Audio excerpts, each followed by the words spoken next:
Hi friends, ఈ వీడియోలో మేము మా ఊరి ఒక కొండని ట్రెక్కింగ్ చేయడం జరుగుతుంది. ట్రెక్కింగ్ అనేది ఒక శారీరక వ్యాయామమే కాదు, ఒక సాహస యాత్ర అని కూడా చెప్పవచ్చు.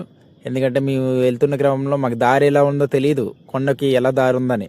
కానీ ఎలా అయినా వెళ్ళాలి, మేము అనుకున్న గమ్యం చేరాలనే ఉద్దేశంతో మేము వచ్చి మొత్తం 9 మంది స్టార్ట్ అయ్యామండి. ఈ విధంగా ఎత్తు పల్లాలు అనేది మాకు తగులాయి. ఎత్తు ఎలా దాటాలి, ఎత్తుల్ని పల్లాలని అనేది మాకు ఒక మాలో ఉన్నటువంటి మనోధైర్యాన్ని నింపింది. ఈ ట్రెక్కింగ్ చేయడం వల్ల మనం శారీరకంగాను మానసికంగాను కూడా బాగా డెవలప్ అవుతాం. ఇంకా ప్రకృతితో మమేకమైపోతాం. ప్రకృతిలో ఉండేటువంటి ప్రకృతి ప్రసాదించినటువంటి ఆహారాన్ని మాత్రమే తీసుకోవడం జరుగుతుంది. వాటర్ను ఓన్లీ 1 బాటిల్ మాత్రమే క్యారీ చేసాం. ఇది పార్ట్ 1 వీడియో. పార్ట్ 2 వీడియో ఇంకా ఉంది. పార్ట్ 2లో మేము పడిన అసలైన కష్టాలన్నీ ఉంటాయి.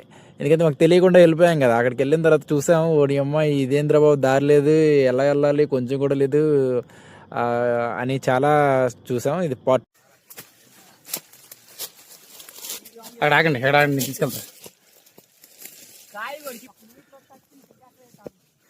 ఇవేనేమో దట్టమైన కారిడార్లు అంటే ఏరా చూడడానికి మాత్రం అక్కడ నుంచి ఈజీగా అనిపిస్తుందా?